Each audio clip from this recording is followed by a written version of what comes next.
அன்புள்ளம் கொண்ட ரிஷபராசி அன்பர்களே, உங்களுக்கு இந்த வாரம் 17லேருந்து 23 வரைக்கும், மார்ச் மாதம் 17ஆம் தேதியிலேருந்து 23 வரைக்கும் எப்படி இருக்குன்னு பார்க்க போகிறோம். இந்த வாரம் உங்களுடைய செயல்பாடுகளில் முன்னேற்றமாக இருக்கும், நிதிநிலை சீராகும்.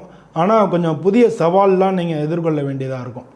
உங்களுக்கு ஆஃபீஸில் வேலை அதிகமாக இருக்கும், வேலை பளு அதிகமாக இருக்கும். மேலதிகாரிகளுடைய ஆதரவும் உங்களுக்கு கிடைக்கும். முக்கியமான முடிவுகளை எடுக்கும்போது கொஞ்சம் நிதானமாக எடுங்க. வியாபாரத்தில் லாபம் கிடைக்கும், அதே சமயம் போட்டியும் அதிகமாக இருக்கும். புதுசாக ஏதாச்சும் நீங்கள் முதலீடு பண்ணுறீங்கன்னா அதை நல்லா 1க்கு 2 3 தரம் ஆராய்ச்சி பண்ணதுக்கப்புறம் முதலீடு பண்ணுங்கள். குடும்பத்தை பொறுத்தளவு தம்பதிகளில் ஒற்றுமை நல்லா தான் இருக்கும். தேவையில்லாத மனக்கோளாறுகளை, தேவையில்லாத சந்தேகங்கள் அதெல்லாம் வச்சுக்கிறது நல்லது இல்லை, அதெல்லாம் தவிர்த்துருங்க. குடும்பத்தில் உறவினர்களோட ஆதரவு கிடைக்கும். உடல்நலம் நல்லா தான் இருக்கும். ஆனால் அதான் மனசுக்குள்ளே உள்ள சிந்தனைகள் அதிகமாகிட்டே இருக்கும். மனசுக்குள்ளே ஏதாவது சிந்திச்சுக்கிட்டே இருப்போம், அது அதிகமாகிட்டே இருக்கும். அதுக்கு மட்டும் நீங்கள் மனக்கோளாறு வராமல் பார்த்துக்குங்க. நல்ல ஆரோக்கியமான உணவுகளை சாப்பிடுங்க. தினமும் யோகா தியானம் பண்ணுறது உங்களை புத்துணர்ச்சியாகவே வச்சுக்கும்.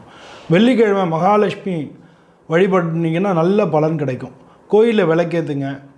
உங்களுக்கு இந்த வாரம் அதிர்ஷ்ட எண்கள் 6, 8. அதிர்ஷ்ட நிறங்கள் பச்சை கலரும் வெள்ளை கலரும். அதிர்ஷ்ட நாட்கள் வெள்ளிக்கிழமையும் திங்கக்கிழமையும். இந்த வாரம் உங்களுடைய பொறுமை, அதே மாதிரி திட்டமிட்ட செயல்பாடுகள் வெற்றியை நோக்கி உங்களை கொண்டு போவோம். நன்றி.